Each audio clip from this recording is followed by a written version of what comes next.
But if we're borrowing and printing money to the tune of 43 cents out of every dollar, and then we're turning around and giving it away, I have a hard time.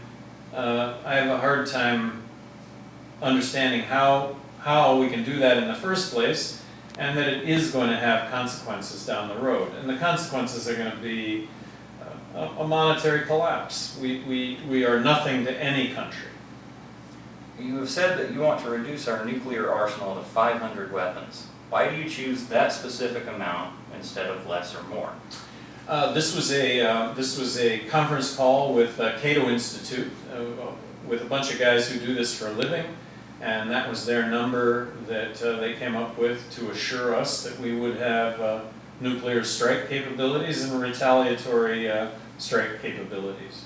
But it's obviously a very significant reduction from 2,300 to 500. Many libertarians consider NATO to be the sort of entangling alliance that Thomas Jefferson advised us against.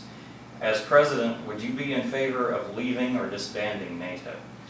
As I sit here right now, I am thinking, or I am going to submit a budget to Congress that will have a 43% reduction in NATO spending, perhaps getting it back to its roots, which doesn't have us in the back seat of the bus, it has us driving the bus.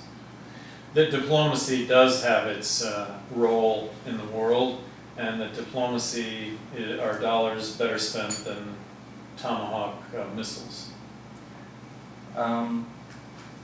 You've said that mark and reprisal is the way to deal with someone like Joseph Kony. While this is better than involving the U.S. military in another undeclared war, why get involved at all? Well, my understanding of Joseph Kony is that this is the worst, this is the Lord's resistance army. Uganda,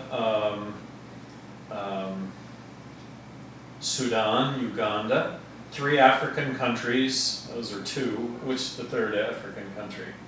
Sudan, Uganda.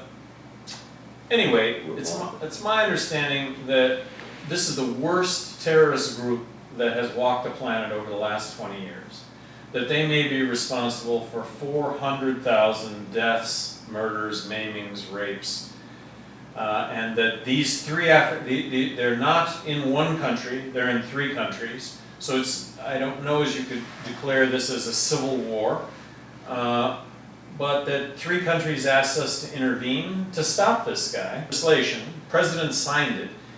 I think I would have signed it, but perhaps I would have used the letters of marque and reprisal to deal with it, or I would have asked for volunteers to go in, and maybe that was the case, but that's the way I would have publicized this.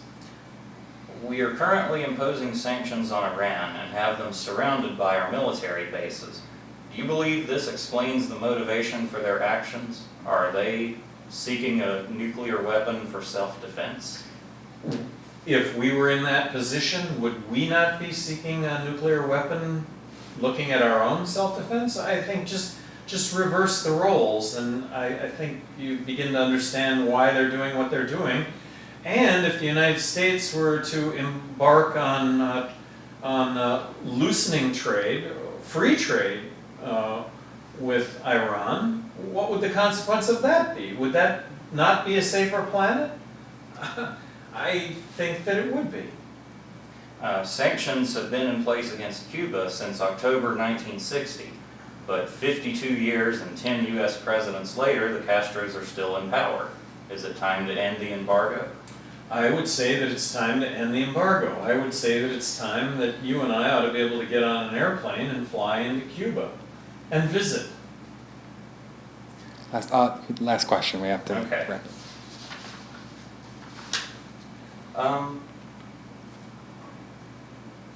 What would you say to supporters of other third-party candidates, such as Green Party nominee Jill Stein or Constitution Party nominee Virgil Goode?